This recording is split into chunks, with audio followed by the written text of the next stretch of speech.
는 뚜렷한 어떤 목회자 가운을 권면하지 않습니다. 왜냐하면 목회자 가운은 뭐 통합 측이나 감리교나 이런 데는요, 우리 사제들처럼 목회자 가운을 별도로 입는 교단도 있어요.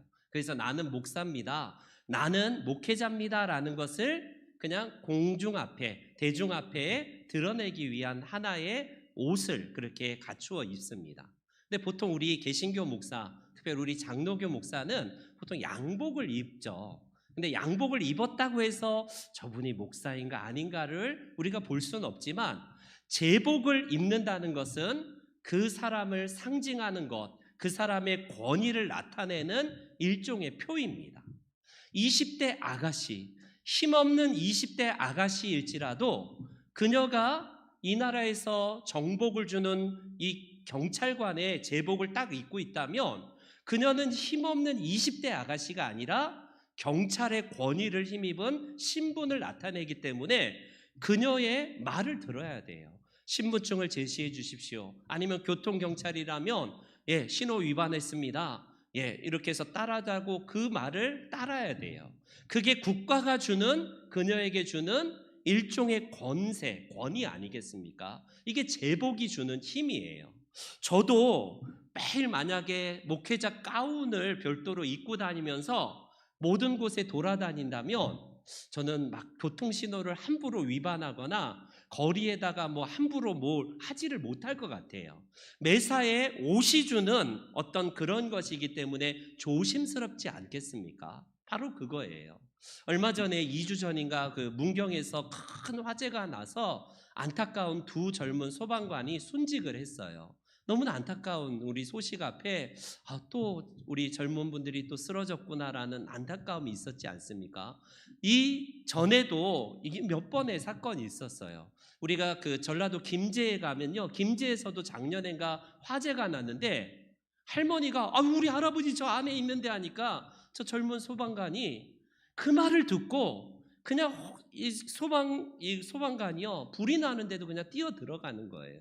결국 할아버지는 나중에 다른 데 있다라는 것으로 알려졌고, 결국에는 저 소방관이 죽게 되는, 순직하게 되는 안타까운 소식이 있습니다. 그래서 많은 소방관들이, 여러분, 그 제복 하나 입은 걸 가지고 소방관의 사명과 책임을 다하다가 결국 순직하는 예가 너무나 많이 있지 않나요? 그 중에 대표적으로 소방 일을 하다가 화재로 인하여서 부상당하여서 병원에 입원했던 분에게 어떤 기자가 찾아가서, 아니 그렇게 뜨거운 그 불길로 들어갈 수 있는 이유가 뭡니까? 이렇게 물어봐요. 보통 사람 같으면, 여러분, 그 뜨거운 불길에 나 죽기 뻔한 것 십상인데 누가 들어가겠어요? 그런데 그분이 그 소방관이 그 병실에 걸려있는 그 제복을 딱 가리키면서 뭐라고 하는지 아십니까? 소방관이 한 말은 이거예요. 저는 소방대원입니다. 제복을 가리키면서 저는 소방관입니다, 이렇게 이야기를 해요. 그 제복이 뭐라고, 그냥 그냥 트레이닝 그냥 옷을 입었다면 그냥 보통 그냥 청년일 거예요. 아저씨일 겁니다. 그러나 제복을 입는 순간에는 국민 한 사람 한 사람을 화마에서 구해내는 사명감을 가진 소방관이 된다라고 할 수 있습니다. 바로 그게 여러분 제복이 주는 일종의 힘이에요. 힘. 그렇기 때문에 제복은 단순하게 그냥 옷을 입는 정도가 아니라 그 사람의 또 하나의 상징이라고 할 수 있다면, 오늘 우리가 살펴보는 28장 전체를, 우리가 한 장 전체를 하나님께서는 제사장들이 입는 옷에 대해서 할애하면서 이 이야기를 하신 이유가 분명히 있을 겁니다. 여러분, 제사장들의 옷이 뭐가 그렇게 의미가 있다고 제사장들이 옷을 입었더라 그렇게 간단하게 끝내면 되는데, 하나님은 세세하게 머리부터 띠까지 속옷까지 그 모든 제사장들이 입는 옷 하나하나를 의미 깊은 말씀으로 말씀하고 계시다라고 할 수 있어요.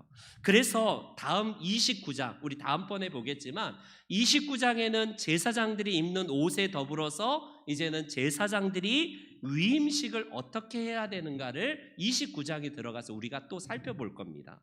어찌됐건 우리에게 있어서 그동안 살펴보았던 성막에서 여러 제도들을 우리가 함께 살펴보았어요. 그 기구들도 살펴보았습니다. 뭐 우리에게 있어서 무슨 떡상이 어떻고 뭐 번제단이 어떻고 이런 여러 가지 의식과 제사의 어떤 기구들이 있지만 중요한 건 뭘까요? 그것을 하는 것은 사람이라는 것을 볼 수 있어요. 여러분, 아무리 강단이 화려하고 뭐가 대단하더라도 그것을 수행하는 사람이 없다면 이거는요 불가능한 거예요. AI가 아무리 발달하고 로봇이 이제 대체한다고 할지라도 여러분 사람을 대신할 수는 없을 겁니다. 그렇기 때문에 하나님은 제사장을 특별히 선정하시고 구별하셔서 그들에게 특별한 복장을 요구하시면서 이 사명을 감당하게 하세요. 그냥 보통 편하게 입는 평상복을 입고 제사를 수행해도 되는데 하나님은 오늘 이 말씀에서 제사장들만이 입는 특별한 복장을 머리부터 발끝까지 입게 하셔서 이 제사를 수행하게 하신다라는 사실입니다. 오늘 본문에서는 의복과 관련해서 그냥 구체적으로 한 8가지를 하나님께서 말씀하고 계시는데 하나하나 한번 볼게요. 먼저 에봇입니다. 에봇. 에봇 하면요 뭐냐면 이 조끼 같은 그 조끼 같은 옷이에요. 한번 띄워주세요. 다시 아니요 그 앞에 예. 에봇이 뭐냐면 저 에봇을 입기 전에는 그냥 흰 천이지만 옷이지만 그 위에 여러분 어떤 것이 있냐면 그 조끼 이게 무슨 저게 뭐예요? 앞치마 같은 그런 것이 에봇입니다. 에봇. 그래서 에봇을 입음을 통하여서 이 금색, 자색, 청색 그리고 홍색 가늘게 밴 꽃 배실로 정교하게 짜서 그것을 입으라라고 하나님은 이 겉옷의 이 모든 것을 에봇으로 입으라라고 첫 번째로 명령하시는 내용이 나와요. 두 번째는 판결흉패입니다. 판결흉패. 판결흉패는 두 번째는 에봇의 이 어깨바지를 한번 보세요. 지금 군대에 보면 견장을 달고 있지 않습니까? 이 견장에 보면 그 사람의 신분을 나타내고 그 사람이 계급이 어떠한가를 나타내는 견장이 딱 달려 있는데 마찬가지로 제사장의 이 견장에는 어깨바지에는 이스라엘의 12지파의 이름이 새겨진 보석, 호마노가 그게 딱 박혀 있어요. 그래서 그 위에 12, 왼쪽 오른쪽에 6개의 지파씩 이렇게 호마노가 크게 달려 있어서 어깨에 견장처럼 달고 있는 이 바로 어깨바지가 있습니다. 세 번째는요. 에봇의 이제 가슴에 다는 바로 판결흉패예요. 판결흉패. 그래서 총 4줄씩 3개씩 이렇게 12개 마찬가지로 여기에는 한 개의 호마노 보석에다가 6개씩 이렇게 새겼다며 저기는 하나의 돌들 보석에 한 개씩 총 12개의 이스라엘의 지파의 이름을 넣어서 판결할 수 있는 일종의 그런 것을 새겨 넣으라고 하나님이 말씀하십니다. 그 안에 판결 흉패 안에 또 다른 2개의 이걸 돌이기도 하고 보석이기도 하는데 우림과 둠밈을 딱 두어서 일종의 주사위 같은 그래서 어떤 재판 같은 거나 하나님의 뜻을 알기 위해서 이것이 바로 우림과 둠밈이라는 저 2개의 돌이나 보석을 또 하나 두도록 합니다. 그래서 저것을 하나님의 뜻이면 흑인지 백인지를 가릴 수 있도록 하나님께서 우림과 둠밈이라는 그것을 두게끔 하셔요. 네 번째는 에봇에 이 옷에 받쳐 입는 그 안에 받쳐 입는 긴 겉옷입니다. 겉옷인데요 파란색으로 하나님은 짜라고 해요. 그래서 여기 에봇을 벗으면요 저게 통으로 짠 바로 이 긴 겉옷이 나와요. 그래서 청색으로 짜라라고 하나님은 특별히 명하고 계시는데, 그것이 특별한 것은 뭐냐면 저 밑에 방울이 성류와 방울, 성류 방울 해갖고요 돌아가면서 그것이 소리가 나도록 하나님께서 그 제사장의 옷을 입도록 하십니다. 여러분, 걸을 때마다 딸랑딸랑 어떤 금사슬이 울리는 소리를 한번 보세요. 그 사슬의 용도, 그 금사슬의 금방울의 용도를 통하여서 제사장의 직무를 감당하고 있다는 것을 나뿐만 아니라 주변 사람들에게 환기시키는 일종의 경고용 이런 소리라고 할 수 있어요. 우리가 35절에 이 말씀을 읽거든요. 한번 35절 말씀을 한번 읽어보겠습니다. 35절 다 같이 한번 읽어보겠습니다. 시작. 다시요. 크게 하세요. 시작. 그 소리가 들릴 것이라. 그리하면 그가 죽지 아니하리라. 그 성소에서 떨렁떨렁하는 금사슬 소리에서 소리가 나지 않으면 제사장이 직무를 행하다가 죽었다는 거예요. 그렇기 때문에 그 금방울을 담을 통하여서 결국 죽지 않는다라는 것을 이렇게 소리로서 경고하시는 하나님의 이 말씀이 나옵니다. 다섯 번째, 머리에 쓰는 관을 한번 보세요. 머리에는 일종의 터번이라고 할 수 있는데, 그것을 바로 만들게 하셔서 머리도 하나님의 상징이기 때문에 제사장의 머리에 관을 이제 씌우고요, 띠를, 이제 금띠를 이렇게 차게 하는데, 금띠에 뭐라고 새겨놓은지 한번 보세요. 금띠에는요 여호와께 성결, 그 다음 PPT 넘겨주시면 나와요. 여호와께 성결이라고 히브리어로 이렇게 기록을 합니다. 그래서 제사장의 관, 이 터번에다가 금띠를 순금으로 이렇게 만들어서 거기다가 새겨넣은 글귀가 바로 여호와께 성결, 다른 말로 하면 여호와께 거룩함, 이런 상징적인 의미를 말씀을 하고 계십니다. 마지막 일곱 번째, 청색 옷을 이제 벗으면 또 제일 안쪽에 흰 옷에 일종의 속옷을 입게 하십니다. 저 속옷은요 가장 밑에까지, 그래서 하체가 보이지 않도록 하나님께서 가장 길게 이제 만드는 옷을 일종으로 예비하도록 하세요. 마지막으로 저 띠를 한번 보십시오. 저것을 띠를 꽉 이렇게 매서 온몸을 딱 지탱할 수 있는 배로 만든 속옷과 더불어서 장식 띠를 말미암아 제사장이 머리부터 발끝까지 전체의 옷으로 하나님께서 만들도록 하시는 것이 오늘 본문 28장 전체의 내용이에요. 우리가 좀 빨리빨리 읽어서 그렇지 우리가 간략하게 살펴본 제사장의 의복에 관련된 하나님의 말씀입니다. 단순한 제복이라면 하나님이 저렇게 복잡하게 말씀하지 않으실 텐데, 왜 이렇게 하나님께서 무슨 질로 짜라, 왜 금방울을 다르라, 왜 어깨에는 이스라엘의 12개의 지파의 이 보석으로 새겨라, 가슴의 흉패에도 12개의 지파 이 보석 안에 새겨라, 왜 그렇게 했을까? 여러분, 이것이 상징하는 의미가 있다는 거예요. 제사장의 이 제도는 더 이상 오늘날에는요 사라졌어요. 목사가 제사장으로서 저 옷을 입고 제사 집례하거나 예배 집례하는 시대는 끝났습니다. 이제 더 이상 없어요. 신약 시대에 들어와서 이제는 더 이상 저런 제사장의 옷을 입고 행하는 것은 없어졌습니다. 특별히 저희 장로교회는요, 제가 여기 와서 우리 신명중앙교회 와서 가운을 입었지, 우리 장로교 특별히 합동층은 가운을 안 입어요. 저는 목사 한수 받을 때 가운 의식도 안 했습니다. 왜냐하면 저희 교단은 모든 것이 그냥 그 종교개혁의 후예라고 해서 그 모든 제도도 천주교의 유산이다 해서 가운 입는 것도 사실 우리 합동측은 잘 안 입어요. 그래서 저는 여기 와서 이제 막 뭐 이렇게 절기 때마다 보도하고 막 이렇게 그런 것도 하는데, 어찌되었건 그 모든 것들은요 구약의 제도 하에서 이 모든 의식들은 사라졌습니다. 그렇다면 그것으로 끝날까요? 그럼 그게 아니에요. 목사님 너무 오래 보여주지 마시고 화면을 보여주시고 PPT는 잠깐씩만 보여주세요. 그래서 이 제사장의 직분은 구약 시대에서 계속 그 어떤 외적인 형식이 지속되지는 않지만 영적인 의미와 그 가치는 계속 지속이 됩니다. 그것을 베드로서에서 우리가 대표적으로 볼 수 있지 않습니까?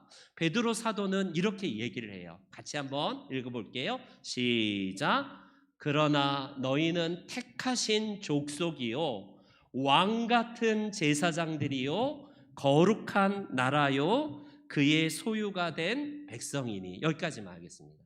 여러분, 우리를 향해서 베드로 사도는 목회자들에게 말한 게 아니라 일반 모든 성도님들에게 1세기 당시의 성도들뿐만 아니라 오늘날의 모든 그리스도인들에게 너희들은 왕과 같은 제사장이래요. 왕과 같은 제사장. 우리가 바로 하나님께서 위임하시고 말씀하신 제사장이라고 얘기를 합니다. 구약 시대에는 소수의 레위 지파에서 또 레위 지파에서도 구별된 바로 아론의 직계 후손들만이 제사장, 대제사장의 역할을 감당했는데 하나님은 너희들이 바로 모든 성도들이 하나님의 백성으로서 제사장이래요. 이 사실을 잘 알았던 중세 이후의 근세 시대에 여러분 칼빈을 비롯해서 루터가 전신자 제사장을 외쳤던 이유가 바로 여기에 있어요. 지금도 천주교회는 사제들은 하나님께서 특별하게 선정한 소수의 신부들이나 사제들만이 제사장이라고 얘기를 합니다. 사제라고 얘기해요. 그래서 엄격하게 평신도와 사제를 구분합니다. 그러나 우리 개신교는 더 이상 구별을 안 해요. 제가 만약에 제사장이라면, 목회자가 제사장이라면 성도님들도 똑같이 제사장입니다. 그렇기 때문에 우리의 종교개혁의 후예들은 전신자 제사장, 만인 제사장 이런 이야기를 하는 이유가 거기에 있습니다. 그래서 오늘 우리는 함께 이 제사장들이 입는 옷에 대해서 한 2가지 정도, 시간 관계상 2가지만 함께 살펴보기를 원해요. 첫 번째로 왜 제사장 옷을 오늘날에 우리가 유의미하게 우리가 생각해야 될까? 여러분, 그거는 바로 첫 번째, 성결함, 거룩함 때문에 그래요. 거룩함. 말씀드렸듯이 제가 만약에 목회자 가운을 만약에 가지고 옷 입고 늘 다닌다면 좀 불편할 거예요. 좀 남들 안 볼 때는 좀 편안하고 싶은데 그러지 못할 겁니다. 저도 이제 더 이상 민방위 교육이 끝나서 안 가지만 민방위 교육장 가면 다 막 이게 완전히 군대 제복을 입으면요 완전히 괜히 막 아가씨들 꼬시고 싶은 마음도 있고 막 옷이 주는 게 그거지 않습니까? 노상방뇨 하고 싶은 마음도 있고 막 그게 껄렁껄렁한 이게 바로 제복을 입은 그 군대에서 제대한 사람들이 다 그렇게 하지 않나요? 민방위 교육장 가면 괜히 껄렁껄렁해져요. 그냥 그 애들 막 좀 선배님들 좀 도와주십시오. 말 좀 들어주세요. 라고 하면 안 듣잖아요. 그게 뭐냐면 이 옷이 주는 그 사람의 모습이에요. 그런데 옷이 딱 주어졌다는 것은 그 사람을 나타내는 상징적인 건데 제사장 옷을 일반 백성들과 구별하여서 입으라는 것은 무엇이냐면 너희들은 내가 특별하게 구별하여 세운 하나님의 사람이라는 거예요. 특별히 하나님께서는요 이 관의 띠를 말씀하시면서 여호와께 성결, 하나님께 거룩하라라는 저 명칭을 주신 이유가 거기에 있습니다. 너희들은 내가 구별한 나의 제사장들이 너희들은 곧 성결하고 거룩하고 남들 앞에서 죄를 짓지 말고 거룩하게 살라라는 하나님의 구별이 거기에 담겨져 있어요. 그래서 율법에 어긋나지 않고 백성들 앞에서 거룩함으로 구별된 너희들임을 너희가 옷을 입고 제사를 집례하면서 그렇게 살라라는 하나님의 뜻입니다. 여러분 신약시대에 들어와서 이 율법의 요구를 예수님도 뭐라고 이제 새로운 계명을 가지고 오셔서 말씀하셨냐면 대표적으로 산상수훈에 보면요 예수님께서 이제 산에 올라가셔서 그 옛날에 모세가 십계명을 받았듯이 제2의 이제 또 다른 구약의 완성자이신 예수님께서 모세처럼 하나님의 말씀을 들고 서신 거예요. 그가 예수님께서 무리를 보시고 산에 올라가 앉으셔서 하나님 나라의 진리를 5장부터 7장까지가 산상수훈이거든요. 마태복음에 그때의 제자들이 나와서 그 말씀을 들었다라고 합니다. 여러분, 산상수훈 5장부터 7장까지가 우리 복음의 핵심 중에 핵심이라고 하지 않나요? 마태복음 5장부터 7장까지가 예수님의 산상수훈인데 그곳에서 어떤 말씀을 하고 계세요? 새로운 하나님 나라의 윤리, 하나님 나라의 백성된 제자들은 이렇게 살아야 된다 하면서 8가지 팔복의 복이 너희들의 삶이어야 된다. 그래서 세상의 빛과 소금으로 살아야 되고 용서하는 삶을 살아야 되고, 그리고 우리가 구제할 때에, 기도할 때에, 금식할 때에 어떻게 해야 되는지를 새로운 하나님 나라의 원리로서 우리 주님께서 산상수훈에서 우리들에게 말씀하십니다. 그래서 그 나라와 의를 구하고 너희는 좁은 문으로 들어가기를 힘쓰라 라고 하면서 마태복음 7장까지의 말씀을 마치는 새로운 하나님 나라의 율법을 가르치세요. 여러분, 이게 바로 우리에게 주신 마지막인데 그 5장의 끝에 이런 말씀을 하십니다. 마태복음 5장 48절에 다 같이 한번 읽어볼게요. 시작.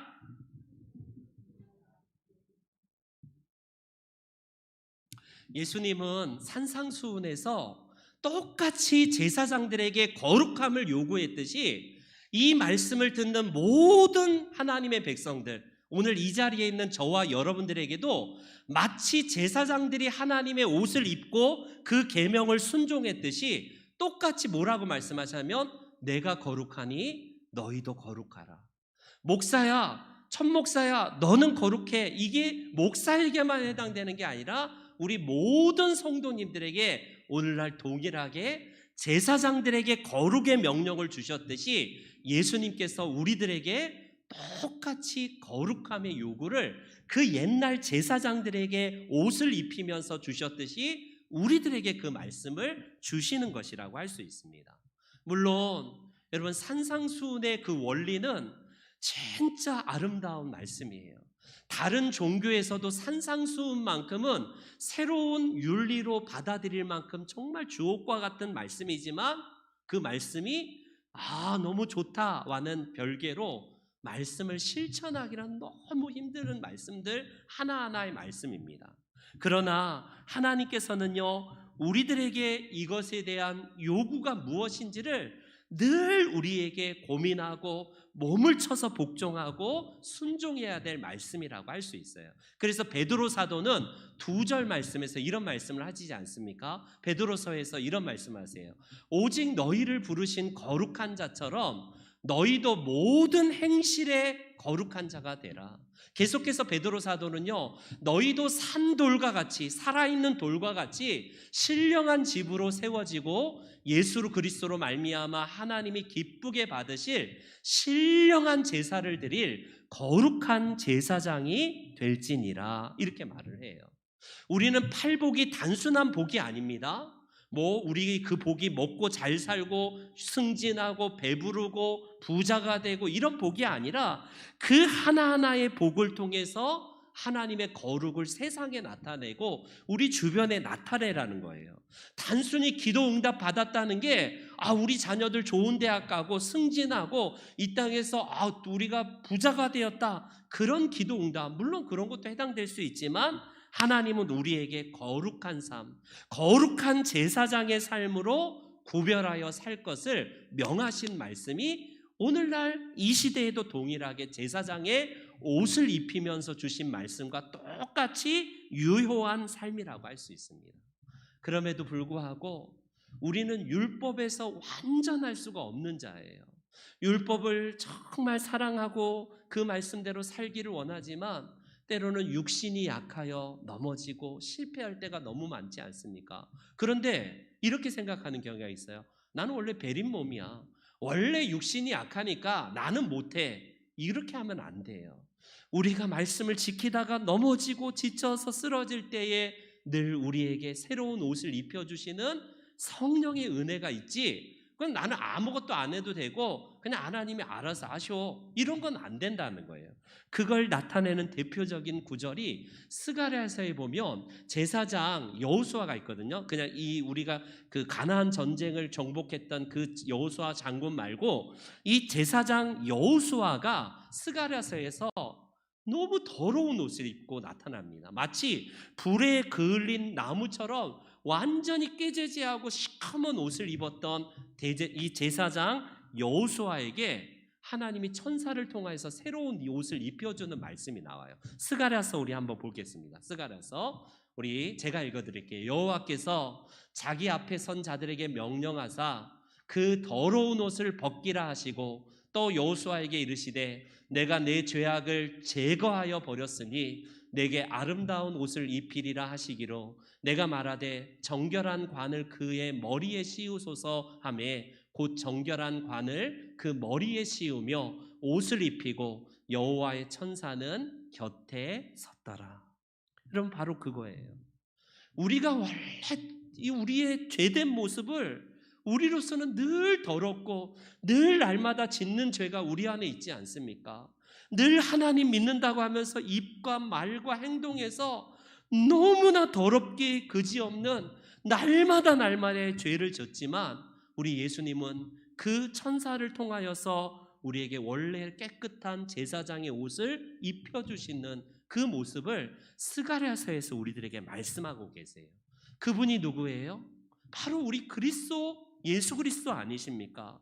그분은 우리의 더러운 이 죄의 옷을 벗기시고 그분의 깨끗하게 하신 옷을 통하여서 우리를 영화롭게 하시는 바로 예수님의 의의 옷을 입혀주십니다.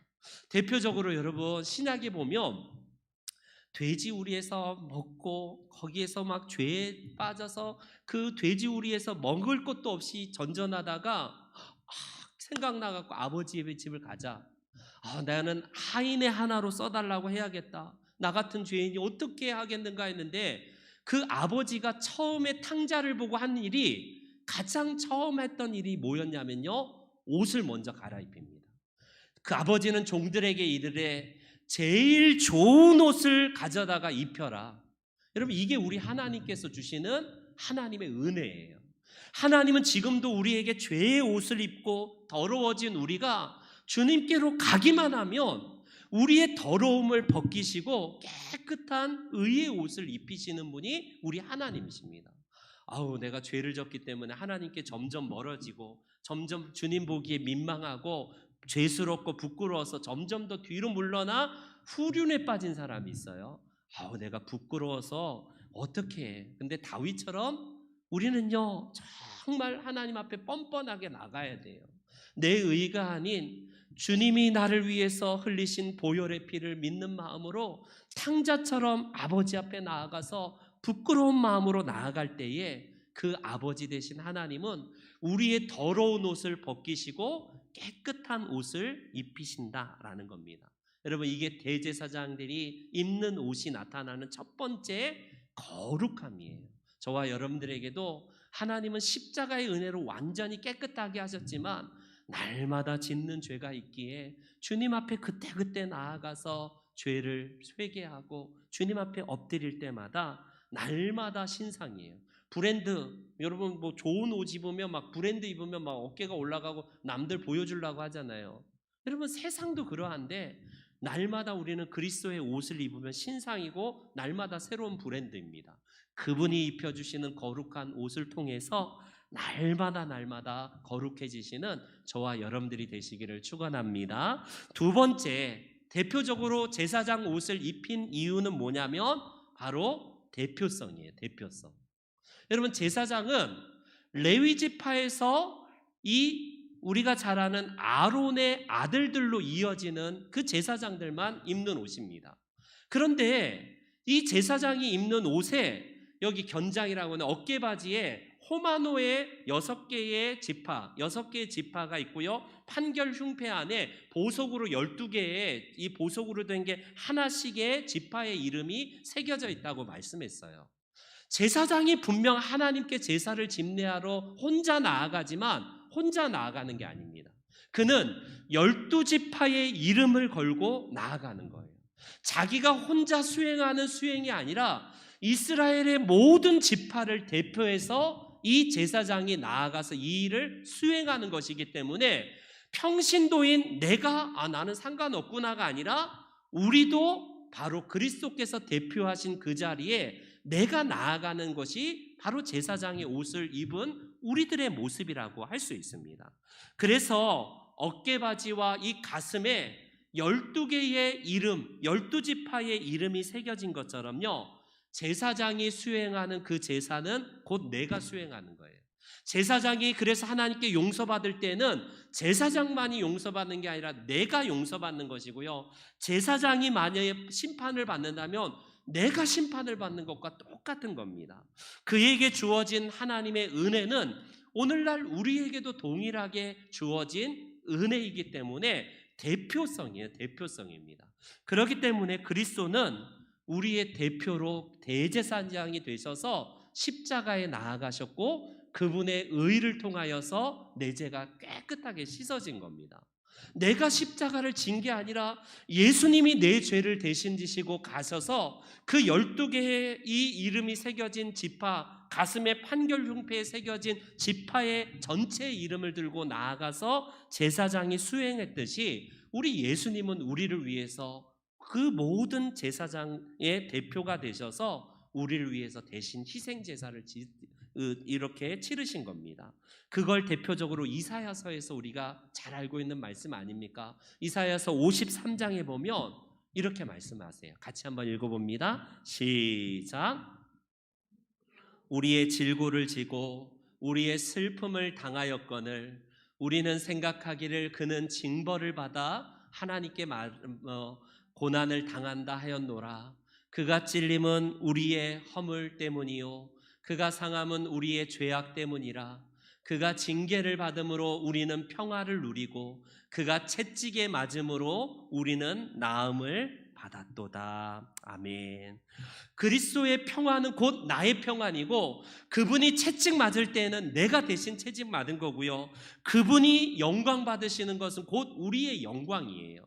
그렇기 때문에 그것이 그리스도가 대신하여서 우리를 위해서 십자가의 희생을 치른 모든 것의 대표의 원리가 제사장의 옷에 갖춰진 의미라고 할 수 있습니다.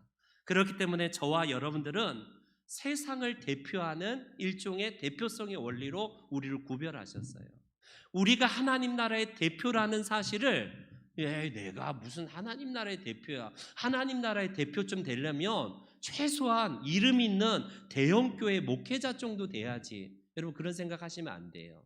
내가 이 땅에 하나님 나라의 대표로 이 땅에 보내신 하나님의 바로 사절단이다, 바로 대사로 이 땅에 보내어졌다. 직장 안에서 여러분 우리 때문에 그리스도의 이름이 욕먹거나 하나님의 이름이 높아지거나 그러지 않습니까?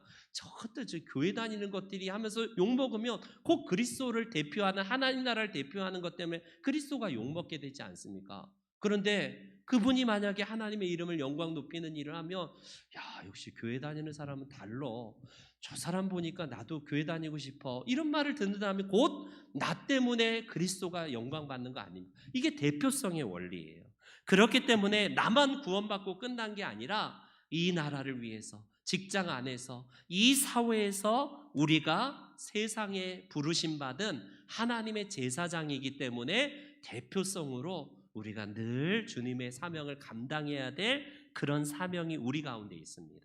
이제 결론을 맺을게요. 제사장이 해야 될 여러 가지 중요한 직무들이 많이 있습니다. 대표적으로 제사를 진례하고 이스라엘 위해서 중보기도 하고 또 여러 가지로 말씀을 선포하고 가르치는 이런 일들을 제사장들이 보통 했어요. 레위 지파의 이 지파들이요.